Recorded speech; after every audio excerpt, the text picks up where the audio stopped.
Greetings and a warm welcome to this Autism and Travel course. I am a proud mother, the mother of David, who is an autistic boy. My name is Eleonora Redaelli, and I've always loved to travel, and organizing trips has been my passion for as long as I can remember. I decided to create this course specifically to merge my travel organization experiences with the ABA behavioral techniques I've acquired and used with my son over all these years. If you are watching this video, it means you have an autistic son or daughter, or perhaps a grandchild, a student, or an acquaintance. In short, you want to do something so that your loved one can join you on trips or vacations peacefully. We know that our autistic children are creatures of habit, and maybe you've experienced that even a small deviation from a familiar route, like returning from kindergarten, school, or a sports activity, for example. In short, you must have surely found yourself facing apocalyptic scenes. As far as I'm concerned, taking a detour would send David into a tailspin. It was a daily occurrence, and the problem was that I couldn't explain the reasons for his discontinuous and bizarre oddities that had absolutely no logic.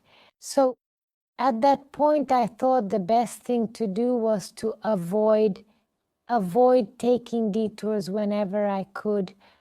But avoiding was certainly not the right solution, because you can't just keep doing the same things. Staying at home with your child because you don't know how to handle his behaviors, or because the critical looks from others bother you for how he behaves, or because you can't manage the situation yourself.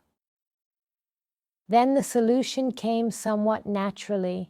At 2.5 years old, my son was diagnosed and everything changed, but not for the worse, because until I became aware of my son's autism, there was nothing I could do to help him. The fact is that when we are unaware, we don't know what to do. But when we know, when we understand, then we can do something, we can intervene. And we immediately intervened with ABA behavioral therapy and realized we were on the right track from the very first day. It wasn't enough for me that he had daily therapy at home and at kindergarten. I also wanted to understand how my son's mind worked by attending courses on the subject for teachers or behavioral therapists. Fortunately, all the courses I found were always open to parents. Even though it's true that autistic children are all different, you know how they say if you've met one autistic child, well, you've met one autistic child. Of course it's true, but they obviously have some characteristics in common. And one thing, above all, I've understood is something fundamental that I want to share with you.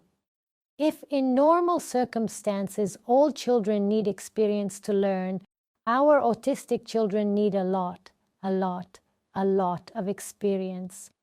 So one thing I absolutely had to do was increase new experiences with my son and not avoid them. This concept is the foundation of my entire course. It's important for our children to know, to have experiences in their repertoire, and what better way to learn and gain experience than through travel. And by travel, I don't mean going around the world. Moving around your own area is enough to start.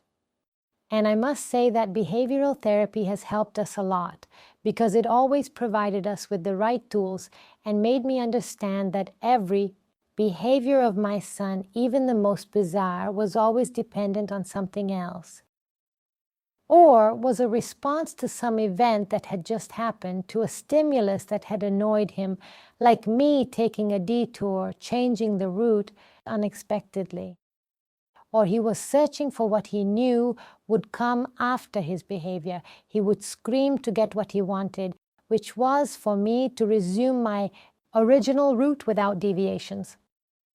In this course, we work on the antecedent, that is, what happens before the trip or the vacation.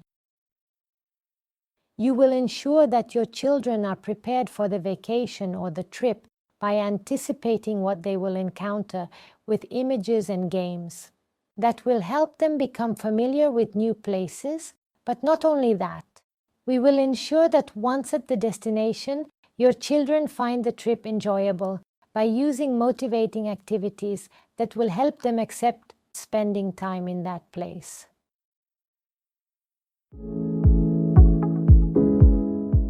In this course, we will cover various topics which I have divided into 4 sections to make them more easily accessible. In the first section, we will analyze our child's habits, discuss routines, their rigidity, and see how to make them more flexible. We will also talk about a fundamental tool for organizing our children's days and outings.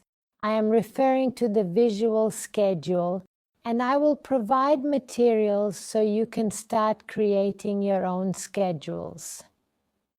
In the second section, we will learn to observe our children's interests to find the perfect place for the first trip that will serve as a testing ground for us. In the third section, I will provide you with the tools to create games and activities so that your children can become familiar with the new environment and be motivated to set off and explore the destination you have chosen. In the fourth section, we will take an example of a trip or vacation to analyze the various details and see how to make the most of the experiences gained. Each section is divided into 3 different videos, each lasting 10 to 15 minutes. This way, I am sure you will be able to find a quarter of an hour a day to dedicate to this course, and with this division, it will also be easier for you to find the topics when needed. What I ask you is to put my suggestions and advice into practice and prepare a first trial trip. In this way, by the end of the course, you will have completed a trip to consolidate and will have also acquired all the skills needed to continuously create new journeys. It is important to practice during the course to better understand, to test, and to memorize. From time to time, I will assign you fun activities that will guide you in planning your first trial trip. Well, that's all for now. Thank you, and I'll see you in the first video of the course.